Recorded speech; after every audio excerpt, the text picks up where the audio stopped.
Salut tout le monde. Bienvenue sur la chaîne, où on apprend le français avec des histoires captivantes. Aujourd'hui, je vais vous raconter une nouvelle histoire qui, en plus d'être amusante, va vous aider à progresser en français. Cette histoire parle de Sabine, une étudiante qui commence sa première journée à l'université. Tout semble bien se passer, jusqu'à ce qu'un petit détail change tout.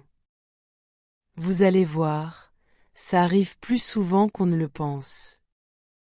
Pourquoi écouter cette histoire? Parce que c'est une excellente façon d'améliorer votre compréhension orale. Plus vous écoutez du français, plus vous vous habituez aux sons, aux mots et aux phrases courantes. Et pour aller encore plus loin, vous pouvez pratiquer une méthode très efficace. La répétition active. C'est une technique qui vous aide à mieux prononcer et à parler plus naturellement. Je vous expliquerai comment l'utiliser à la fin de la vidéo. Alors, installez-vous confortablement et ouvrez bien vos oreilles. C'est parti pour l'histoire. Apprendre une langue, ce n'est pas juste mémoriser des mots et des règles de grammaire. L'écoute est une compétence essentielle, et cette histoire est là pour vous aider à l'améliorer. En écoutant du français dans un contexte naturel, vous habituez votre oreille au son et au rythme de la langue. Plus vous écoutez, plus vous comprenez facilement. C'est comme un muscle. Plus on l'entraîne, plus il devient fort. Mais ce n'est pas tout. Vous pouvez aussi utiliser cette histoire pour pratiquer une technique très efficace. La répétition active. Comment ça marche? 1. D'abord, écoutez l'histoire une première fois sans vous arrêter. Essayez de comprendre l'essentiel, même si certains mots vous échappent. 2. Ensuite, écoutez une deuxième fois et essayez de répéter après moi. Vous pouvez imiter ma prononciation, mon intonation et mon rythme. 3. Si c'est trop rapide, pas de panique. Vous pouvez faire pause après chaque phrase et répéter à votre rythme. En pratiquant comme ça, vous allez améliorer votre prononciation, votre fluidité et votre confiance en français. Alors, que vous soyez ici pour travailler votre écoute, votre prononciation ou les deux, cette vidéo est parfaite pour vous. Vous êtes prêts? Place à l'histoire. L'histoire. Salle B12. Aujourd'hui, c'est un grand jour pour moi. Mon premier jour à l'université. Je suis excitée, mais aussi un peu stressée. Je me réveille trop tôt. Il est 6 heures du matin, mais impossible de dormir. Mon premier cours commence à 8 heures, et je ne veux surtout pas être en retard. Je sors du lit, je prends une douche rapide, je m'habille et je prends mon petit déjeuner. Mais je suis tellement nerveuse que je ne sens même pas le goût de mon café. Dans ma tête, plein de questions tournent en boucle. Et si je me perds? Et si je rentre dans la mauvaise salle? Et si je fais une bêtise? Non, arrête. Je me parle à moi-même pour me calmer. Je vérifie mon emploi du temps. Salle B12. D'accord, tout est clair. Je prends mon sac, mon téléphone, et je pars. Quand j'arrive à l'université, je suis impressionnée. Le bâtiment est immense. Il y a des étudiants partout.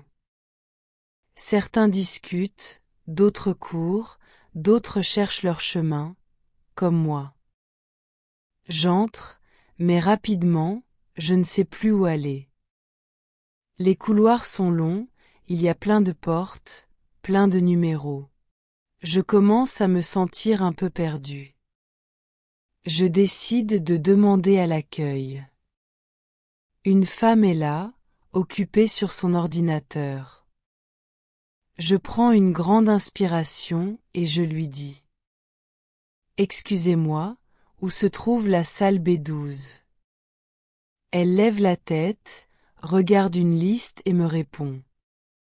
Allez tout droit, puis tournez à gauche. C'est au fond du couloir. Je la remercie, puis je me mets en route. Mon cœur bat vite. Tout va bien, tout va bien. Dans le couloir, je regarde les portes.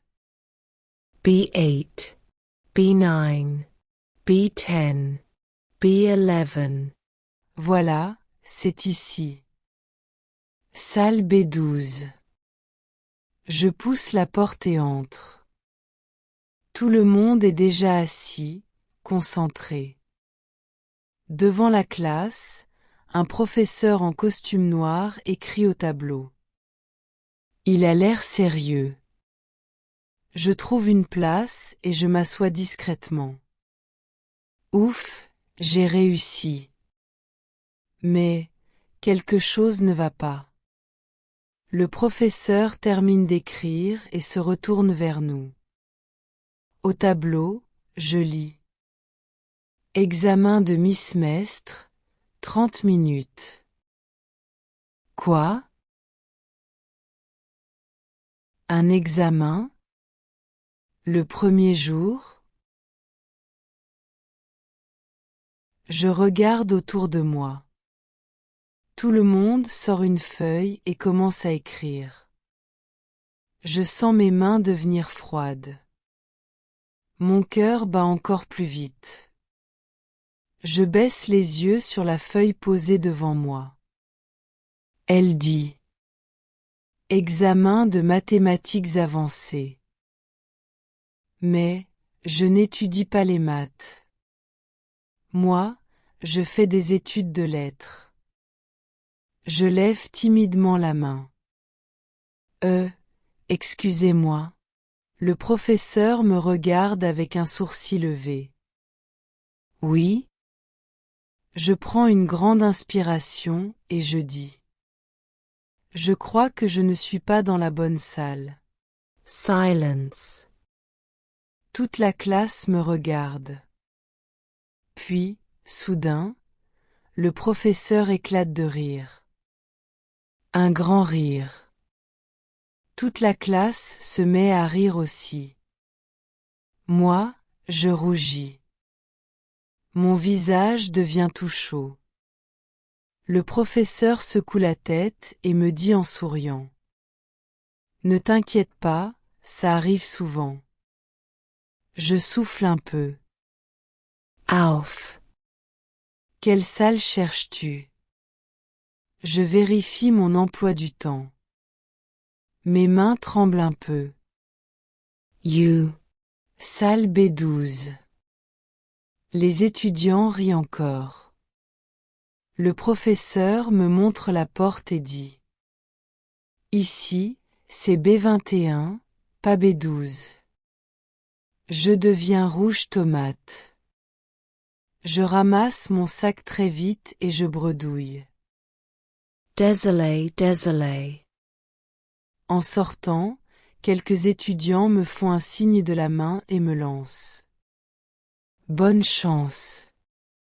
Je referme la porte derrière moi et je respire un grand coup. Quelle histoire! Je regarde mon emploi du temps une dernière fois, je prends la bonne direction et, enfin, je trouve la vraie salle B12. J'entre. Ici, tout est normal.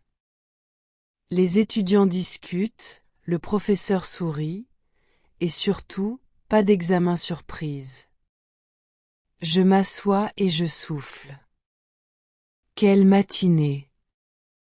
Analyse et morale de l'histoire. Alors, qu'est-ce qu'on peut retenir de cette histoire? Faire des erreurs, c'est normal. Parfois, on entend mal une information, on se trompe de chemin, on fait quelque chose sans être sûr à 100%. Mais ce n'est pas grave. Au début, Sabine était stressée. Elle avait peur de se perdre, de se tromper, de se ridiculiser. Et pourtant, elle est entrée dans la mauvaise salle. Résultat, au lieu de paniquer, elle a simplement expliqué son erreur. Et qu'est-ce qui s'est passé? Tout le monde a ri, mais personne ne l'a jugée. Au contraire, les étudiants lui ont même souhaité bonne chance. Dans la vie, on fait tous des erreurs. L'important, c'est de ne pas avoir peur et d'apprendre à en rire. Dans cette histoire, il y a plusieurs mots et expressions que vous pouvez utiliser dans la vie quotidienne. Regardons-les ensemble. Répétez après moi. Ces expressions utiles. Écoutez bien et répétez chaque phrase après moi. Imaginez que vous êtes dans la même situation que Sabine.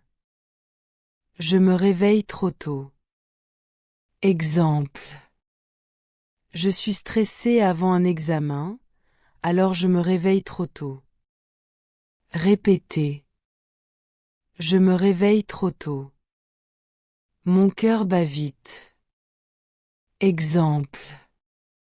Avant de parler en public, mon cœur bat vite.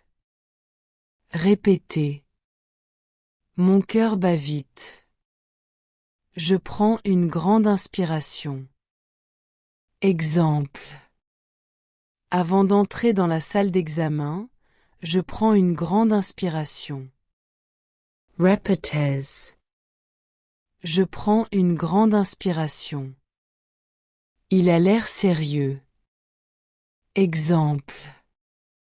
Le professeur avait l'air sérieux, alors tout le monde est resté silencieux. Répétez. Il a l'air sérieux. Je rougis. Exemple. Quand tout le monde a ri, j'ai commencé à rougir. Répétez. Hierougis. 2. Vocabulaire de l'université. Un emploi du temps, la liste des cours avec les horaires. Exemple. Je vérifie mon emploi du temps pour voir où est mon prochain cours. Une salle de classe, la pièce où se déroule un cours. Exemple. La salle B12 est au bout du couloir. Un examen de mi-semestre, un test important au milieu du semestre. Exemple. Je dois réviser, j'ai un examen de mi-semestre demain. Un étudiant, une étudiante, une personne qui étudie à l'université. Exemple. Les étudiants étaient déjà en train d'écrire quand je suis entrée. Un professeur, la personne qui enseigne à l'université. Exemple. Le professeur a ri quand j'ai dit que j'étais dans la mauvaise salle. L'histoire de Sabine nous montre une chose importante. Faire des erreurs, ce n'est pas grave. Quand on apprend une nouvelle langue, il est normal de se tromper. Ce qui compte, c'est de ne pas avoir peur et de continuer à avancer. Parfois, une petite erreur peut même devenir une anecdote amusante à raconter. Alors, à vous. Avez-vous déjà vécu une situation embarrassante à cause d'une erreur? Peut-être un malentendu en français? Une situation drôle où vous ne saviez pas quoi dire? Racontez votre histoire dans les commentaires. Je lirai vos anecdotes et je vous aiderai à les corriger si nécessaire. On apprend mieux ensemble. Et surtout, regardez cette vidéo plusieurs fois. Pratiquez l'écoute. Faites du shadowing. Apprenez le vocabulaire. Si cette vidéo vous a aidé, mettez un like et partagez-la avec vos amis qui apprennent le français. Abonnez-vous pour ne pas rater la prochaine histoire. Souvenez-vous. Faire des erreurs, c'est progresser. Alors, continuez et amusez-vous en apprenant. À très bientôt pour une nouvelle histoire.